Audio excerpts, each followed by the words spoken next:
right. Hey. It's 1 o'clock on the dot. We want to start. First of all, my name is Thomas Ringler. I'm a board member of Mass Youth Soccer, and I'm also the treasurer. Before I move on to the introduction, which is really why I'm here, I want to just say one thing, and I admit it. When I was a parent many years ago, first time on the soccer field, I needed some education. And Skye had the right medicine. After I heard the first time her speaking about parent behavior, sideline, I knew I was doing something extremely wrong. And I was listening, I think I'm doing better. That's why I was so excited when I learned to introduce Skye and Anthony. For those who don't know Skye and Anthony, they have an impressive resume. So Skye, I need my glasses.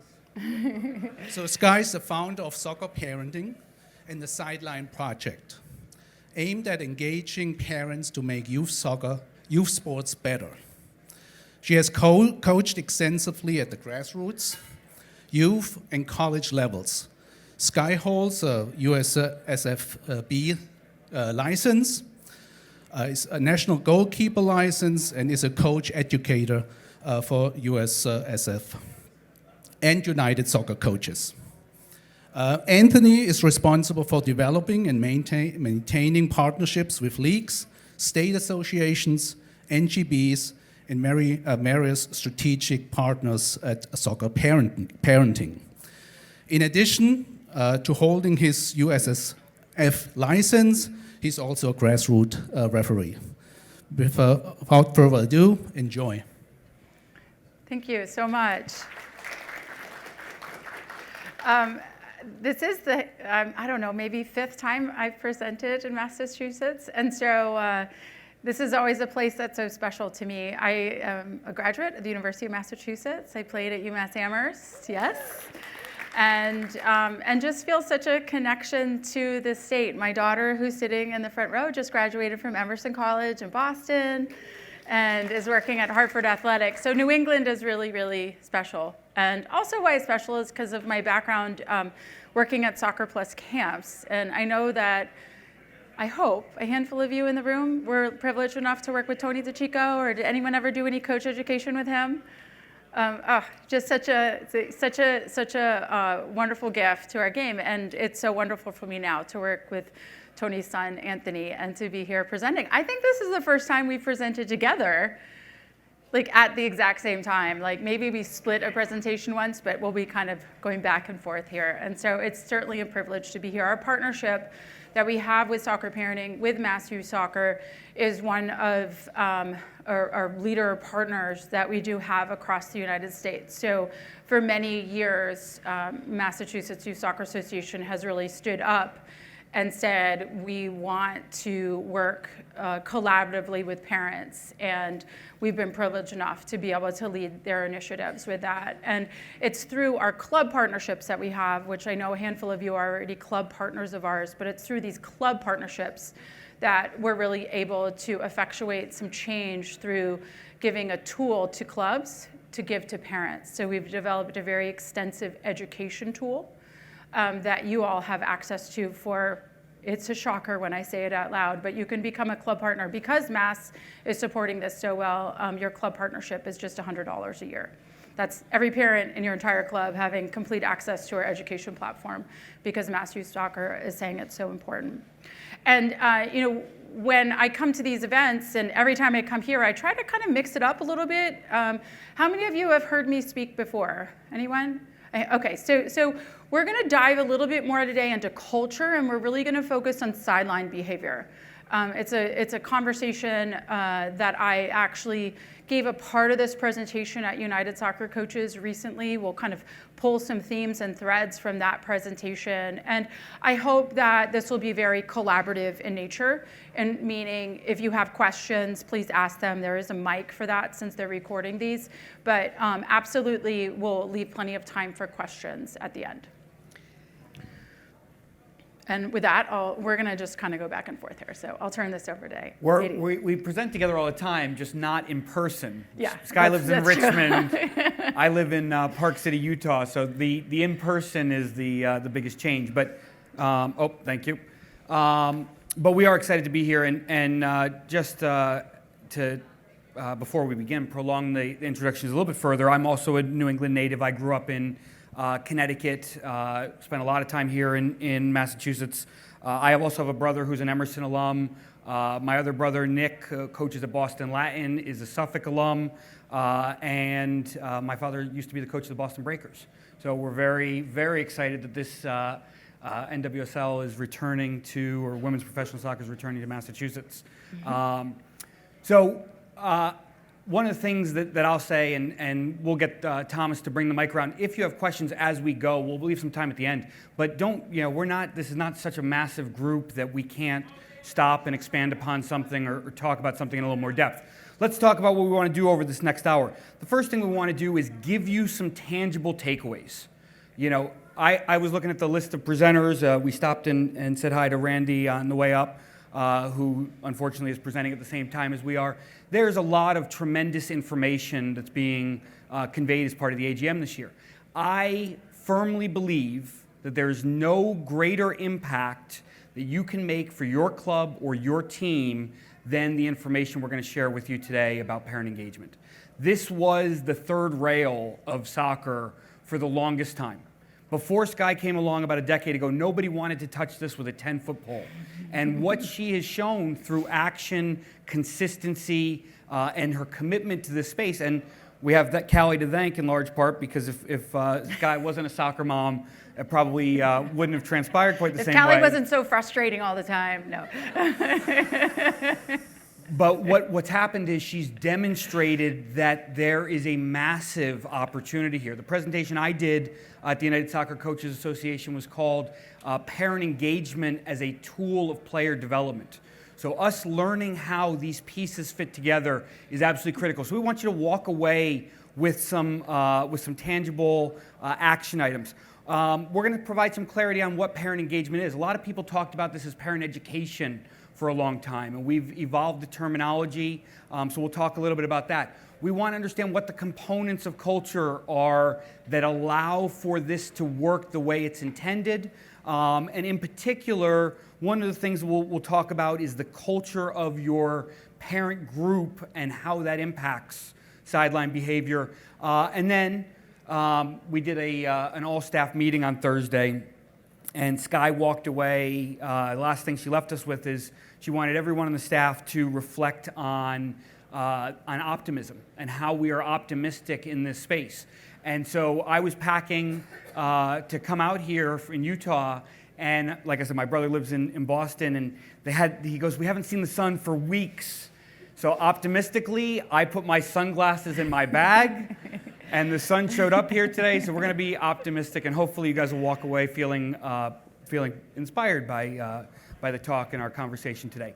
So what we want to start with is the definition. Parent engagement for us is coaches, clubs, and parents working together to come back to that most important thing, which is our players.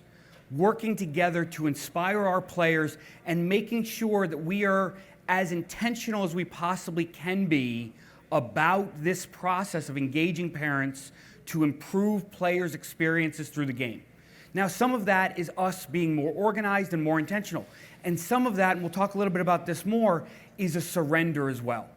And we all understand this, right? We talk about one of the hurdles being parents trying to live vicariously through their children. So by being intentional with our approach to parent engagement, we have to collectively acknowledge that it's not the coach's team or the coach's experience or the parent's experience.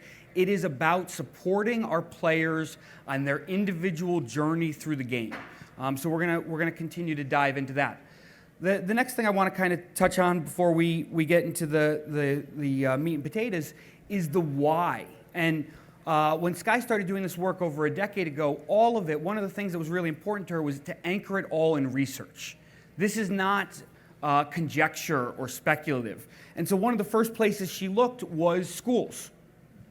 And parent-teacher organizations have been around for decades and decades.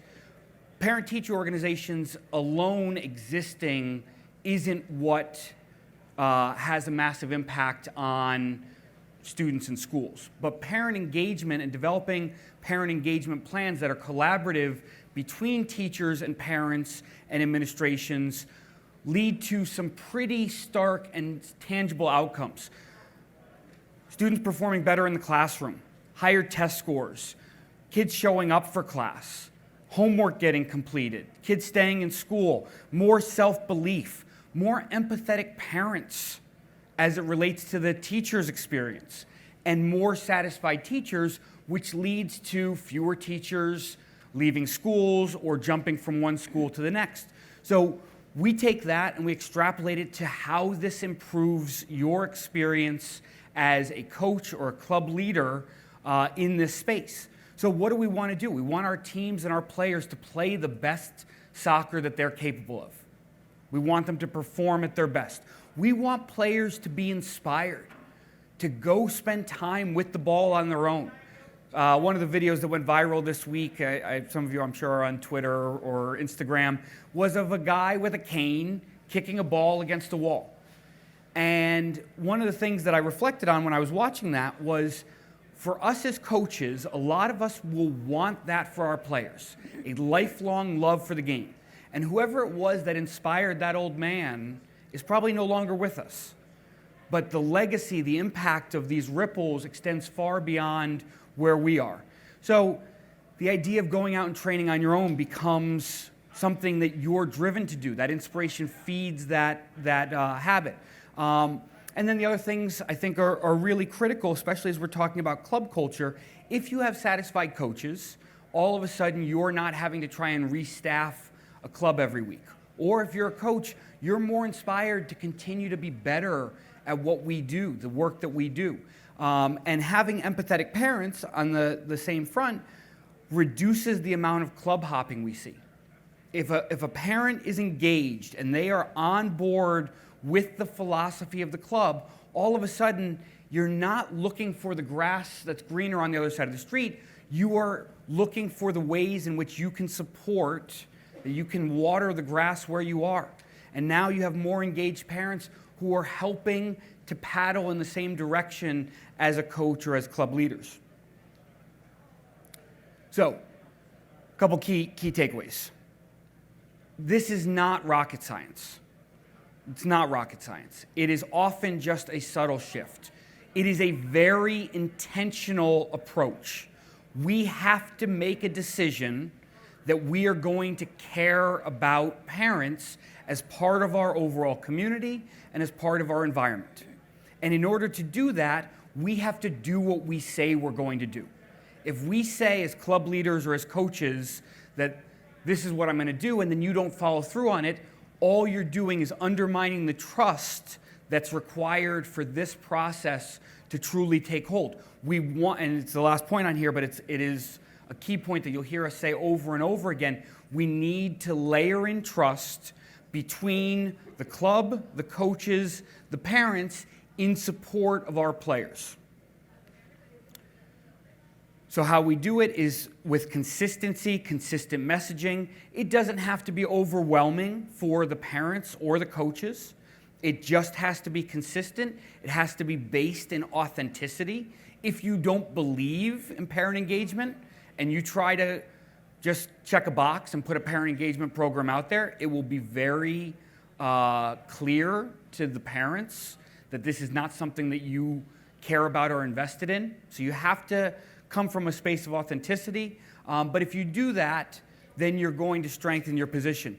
And the last point on here that's really critical is the coach isn't a massive conduit. If you're a coach, I'm talking directly to you. You have a huge opportunity here. If you are a club leader, you have to take the time. In the same way we're talking about coaches being intentional about engaging their parents, if you are a club leader, you have to be intentional about engaging your coaches on the importance of this work. Because here's what's going to happen. Just like it did with Skye and soccer parenting over this past decade, once other coaches start to see it working, they'll want in. So My club in Utah is a club member of Soccer Parenting. We came on 3 years ago. The first year we were club members, I think myself and 2 other coaches were engaged in this. And then what started to happen was other coaches started to recognize the success we were having doing this work. And this is how you take an idea and it becomes a movement. So a lot of what we talk about here is soccer parenting, parent engagement as a movement to change culture.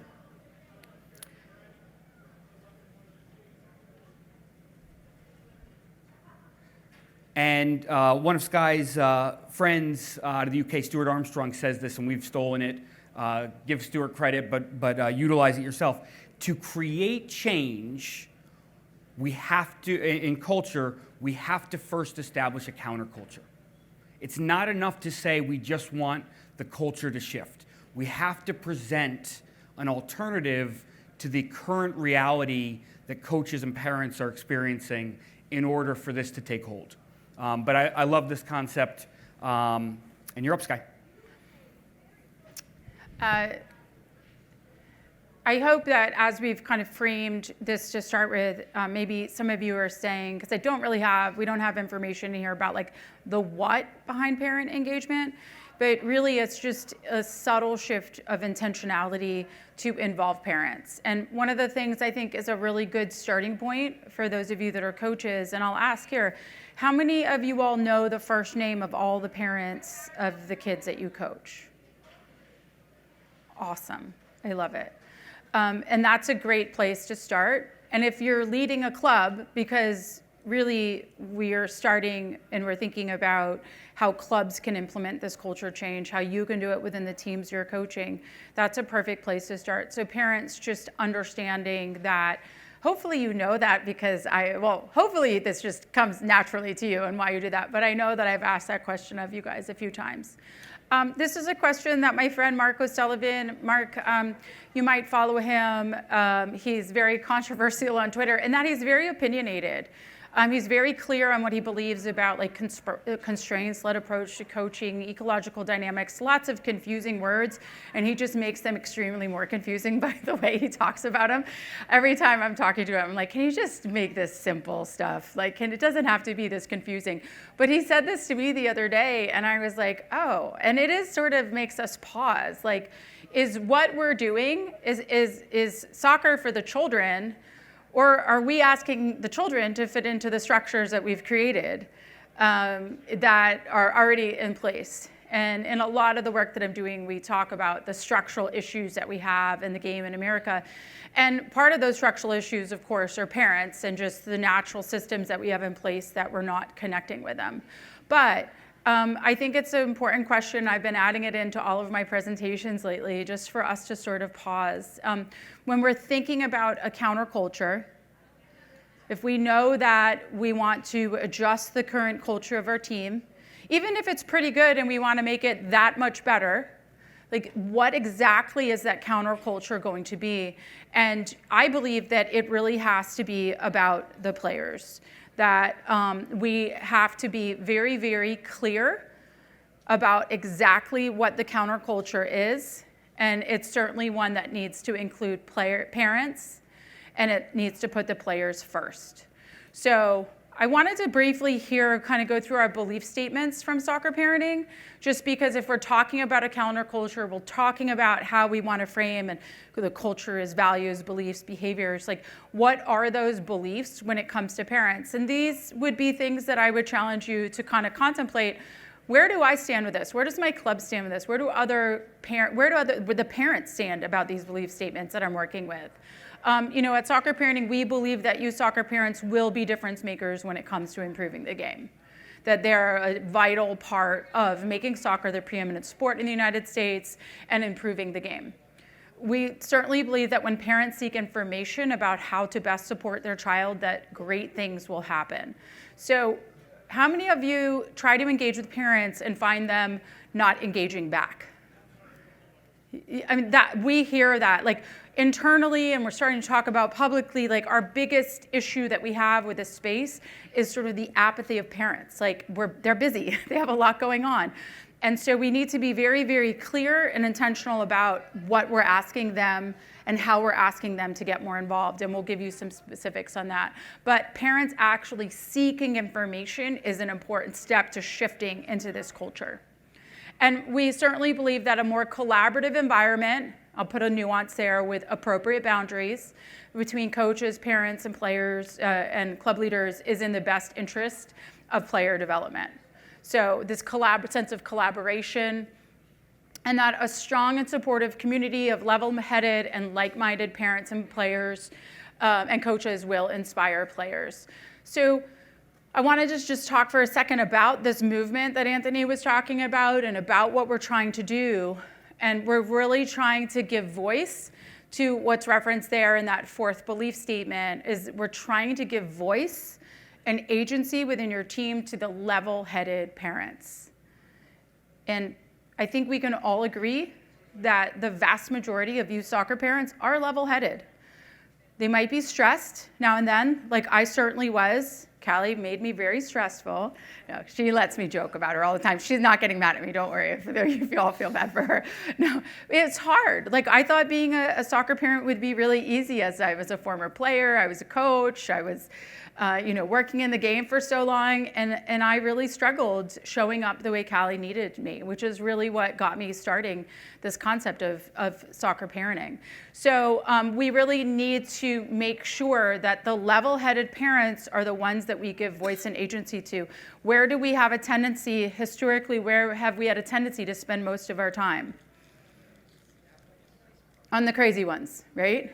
Can we call them crazy soccer parents? I kind of always say that in air quotes. Like, we all know what we're talking about, and we have to stop giving those parents the time and our attention. They are not worthy of our energy. Who's worthy of our energy, aside from obviously all the players, but the level-headed parents. Those are the ones that will be this movement that we're talking about. So, when we ask, what do you believe to be true about soccer parents? One of the things that we're asking is, can you shift your focus? And that subtle shift that Anthony was talking about is the shift to providing agency and engagement to those level-headed parents and amplifying them, talking about them, giving them a space on your team, telling those parents how much you appreciate them, highlighting those behaviors.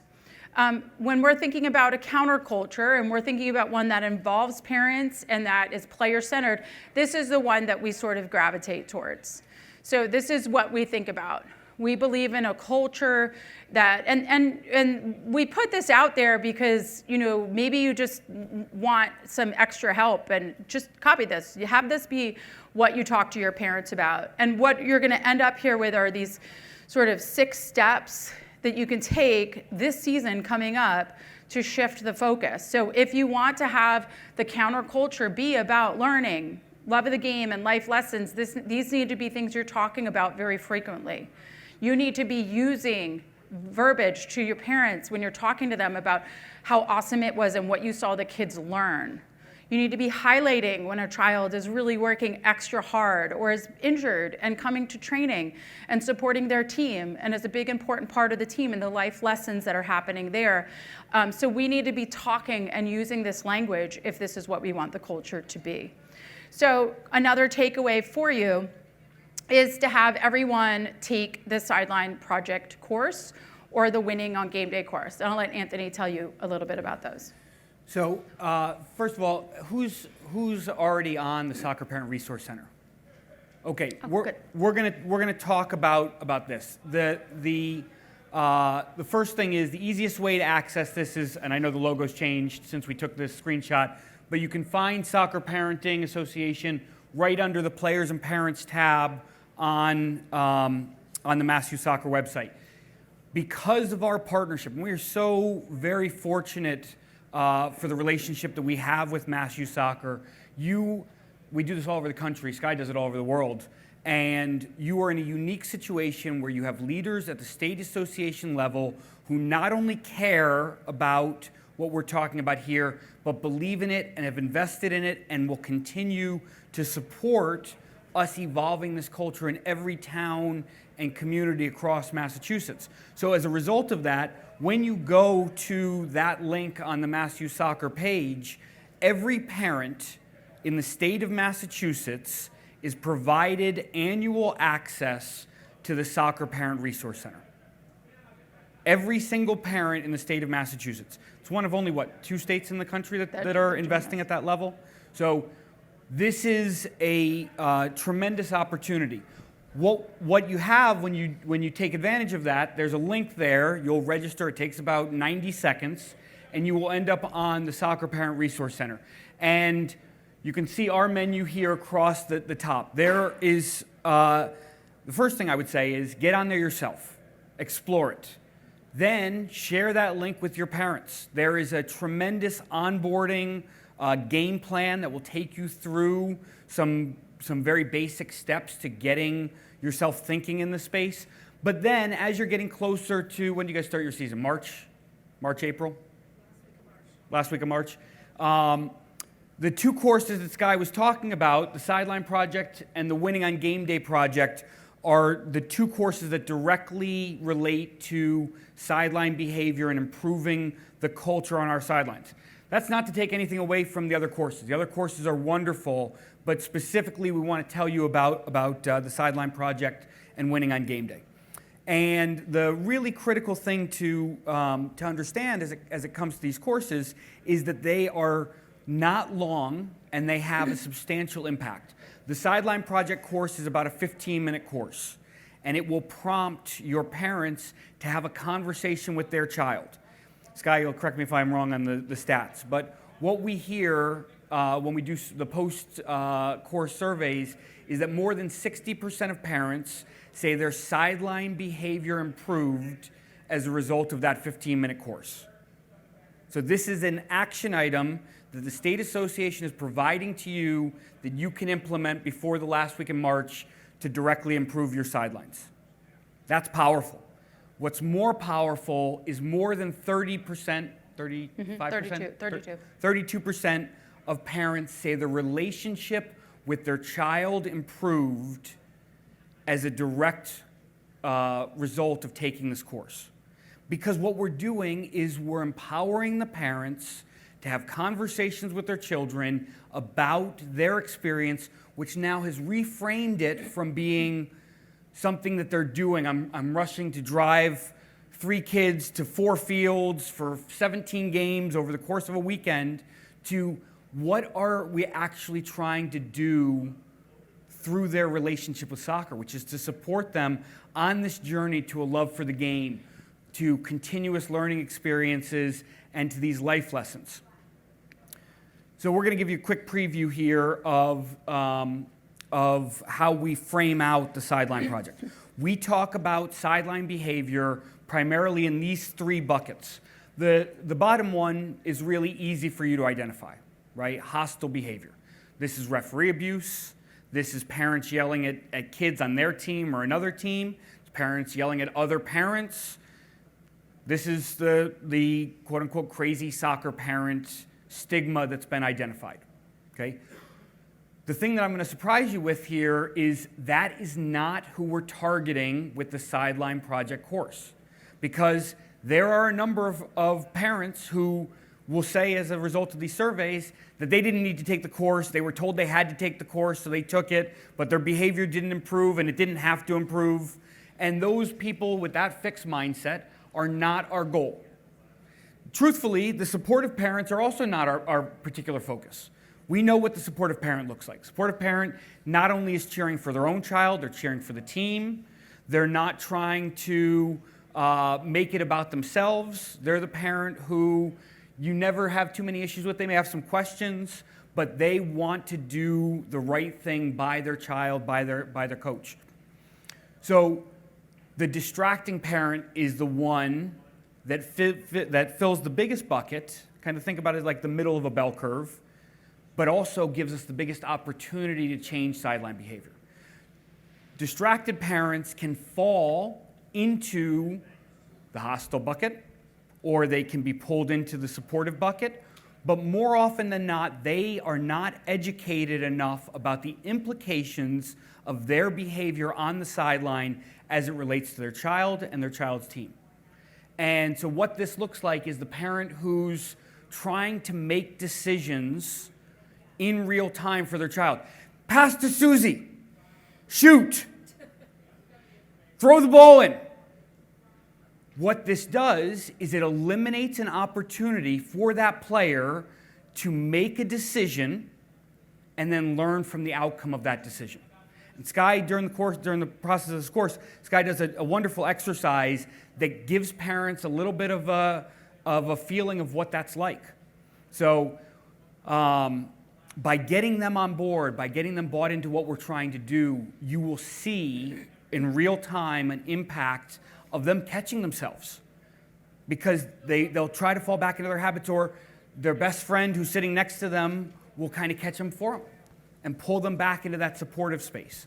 It is powerful. And one of the things that I will tell you is, as you're thinking about this as it relates to your club or your team, and you're setting season-long goals with your parents as it relates to their sideline behavior, your team's sideline behavior, your club sideline behavior, I will tell you right now, Skye and I were talking about it this morning over at the hotel, my goal is zero sideline issues with my parents.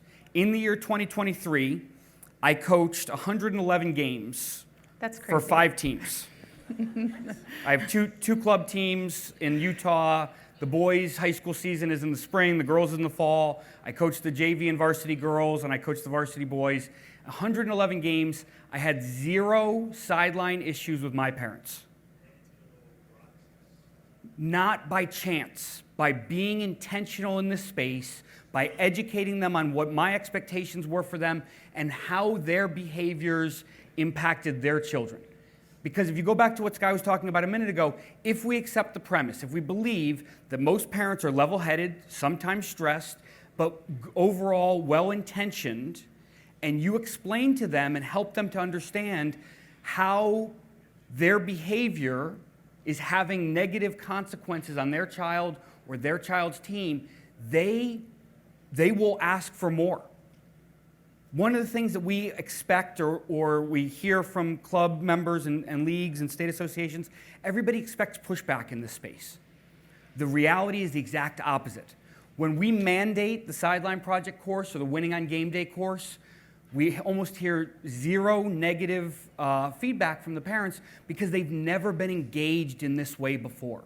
So I think you'll find the same. I think you'll find that most parents, a couple might be frustrated, they're busy, they don't want to take the time, but most parents will be starved for this information and will be grateful for you helping them on their journey through the game. You? Is that right? Sure. Okay.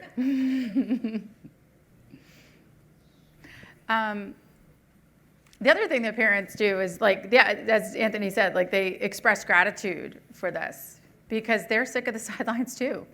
Like it's parents want there to be more control, and they don't want this amount of stress when they go to watch their child play, and things are just out of control. And so there's this large sense of gratitude. Finally, thank you. Thank you for setting some standards. Thank you for being so clear.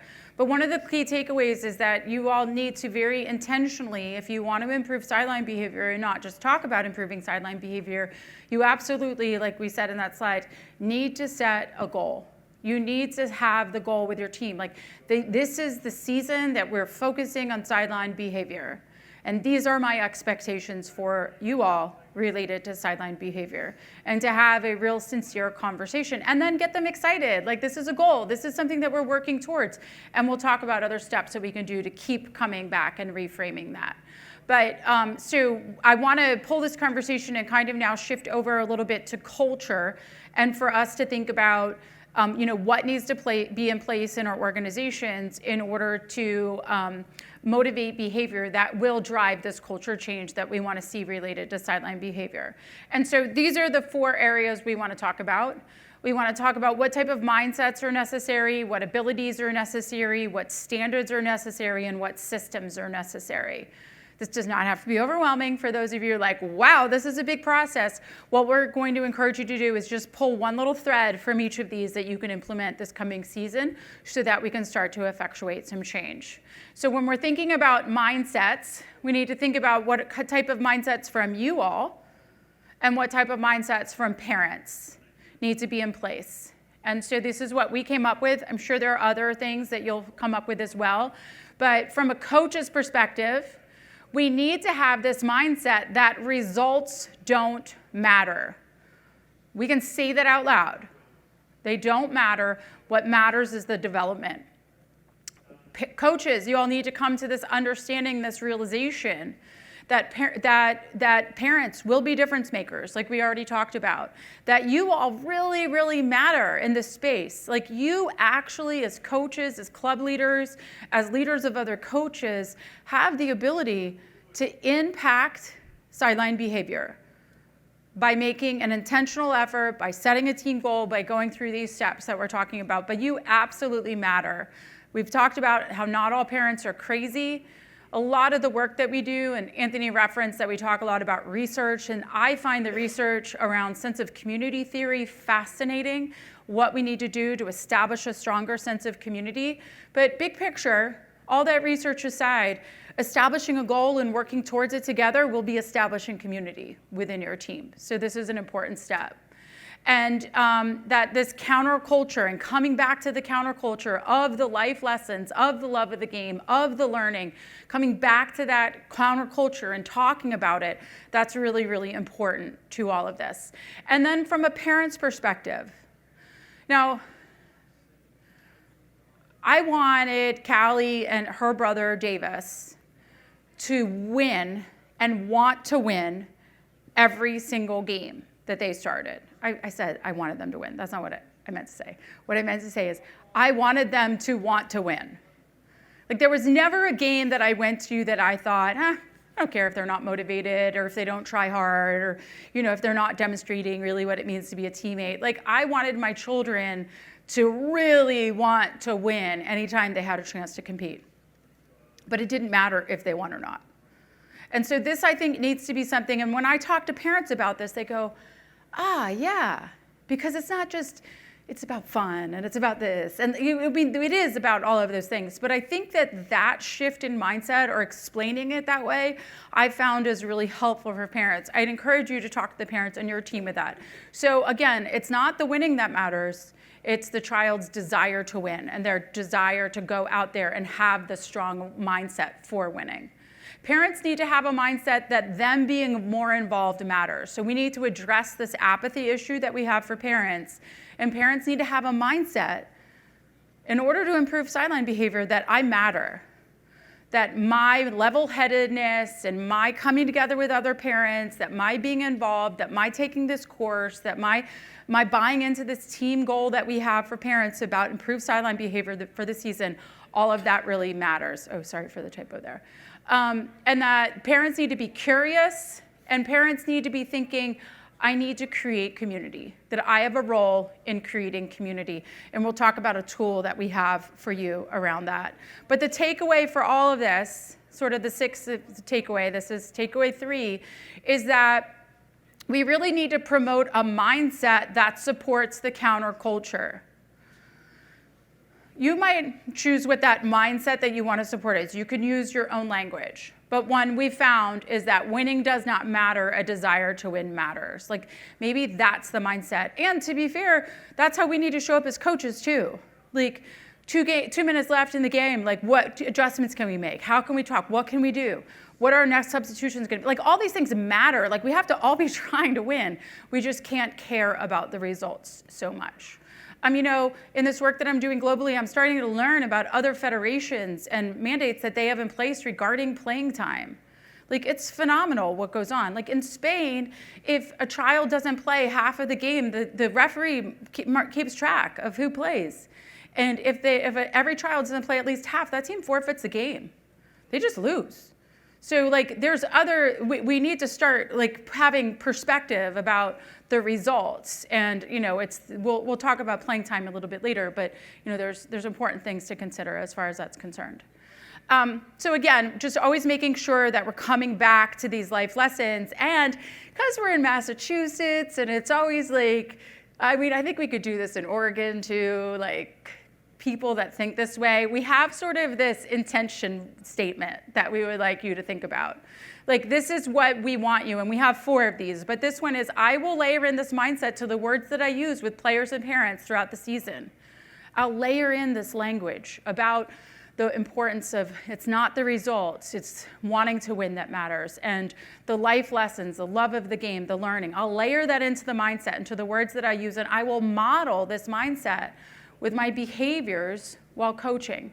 So, this is something that I would love for you all to take away, these 4 sort of intentionality statements that we have, and think about them as you're approaching your seasons.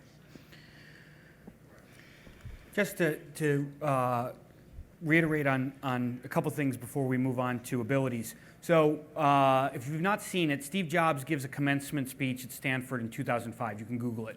And he talks in that speech about you can only connect the dots backwards.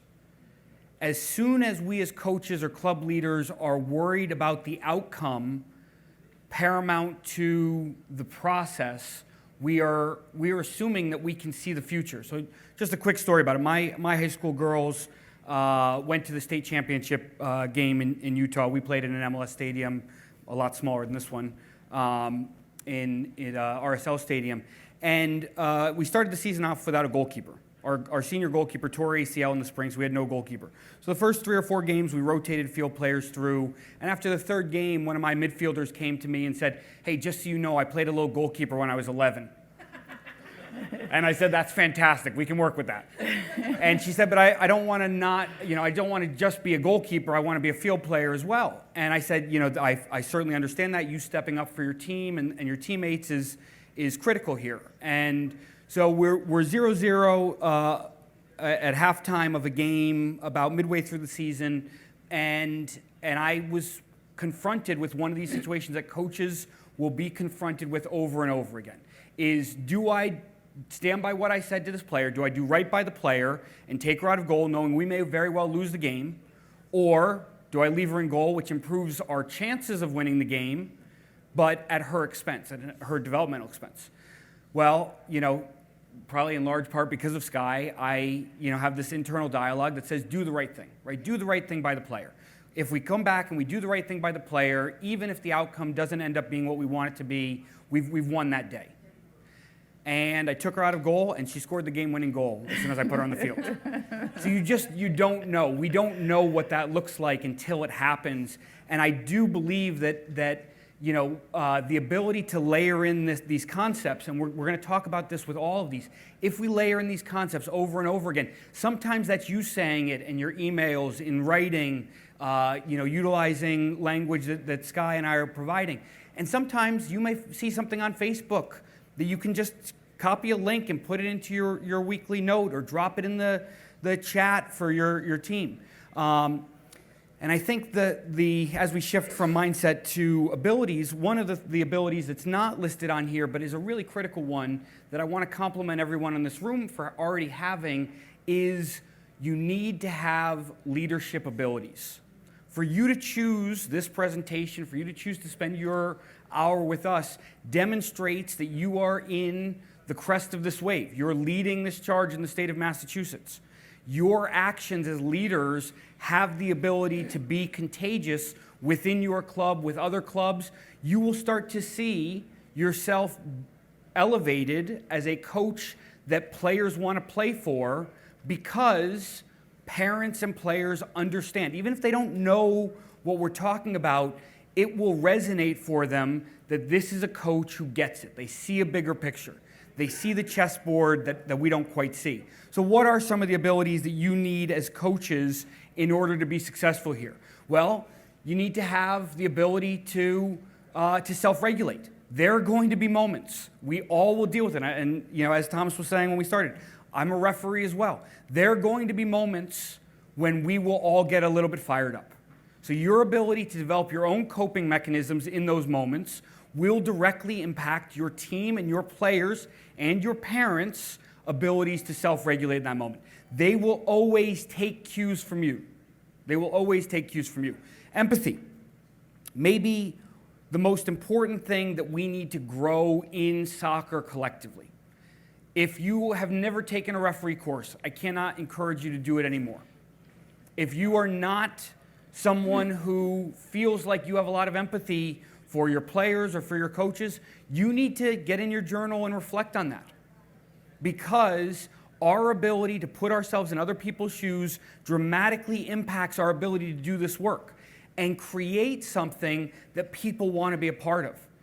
On a whole number of these topics, we could go into an hour-long tangent on community. In fact, there's a wonderful presentation from October in the Soccer Parent Resource Center where Skye spoke with a professor out at Arizona State about community building.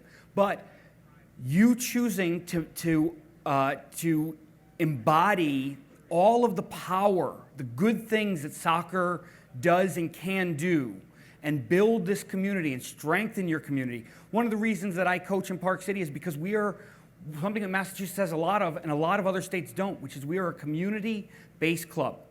We're a town of about 12,500 people in a county of about 30,000 people. And so I've coached in the ECNL, I've coached, at higher levels. What I do right now is I work on community building. And it's the reason I agreed to take the high school teams, because now we've created a relationship between the club and the high school where soccer in this skiing town is a much bigger deal because it's connected, because we've put these pieces together. Are you going to talk about emotional intelligence in a little bit? Do you want me to come back to that one? Yeah, you can talk about it. We'll come back to the emotional intelligence piece when we talk about further coach education. Conflict resolution, de-escalation. Do you have a 24-hour rule? Do you have a plan in place? Things are going to be better as you start to implement this, and then things are going to go off the rails at some point. A parent's going to get in your face after a game because their son or daughter didn't play the last 5 minutes and they felt like they should have. So do you have a plan in place for those moments? Hey, listen, I understand you might be a little bit upset about this. Let's implement the 24-hour rule. Reach out to me tomorrow. We can get on the call or we can meet in person and talk about this. But you have to not be a mirror to the emotion that's coming at you. You have to be stronger than that and make sure that you are prepared for those moments. And part of that is having difficult conversations with players and with parents. Every parent wants what's best for their child. What the disconnect is they perceive what's best for their child as being not failing. And you as coaches and club leaders need to help them to bridge this gap of understanding that the best thing for your child is to fail, and to fail often in environments and situations where they are safe, where they are supported, and where they are able to extract the lessons and come back stronger as a result of those failures. That's not an easy thing to tell a parent who's upset that their child is not starting. But it's a skill and an ability that we have the opportunity to develop. And then as parents, we have to do the ancillary pieces of this.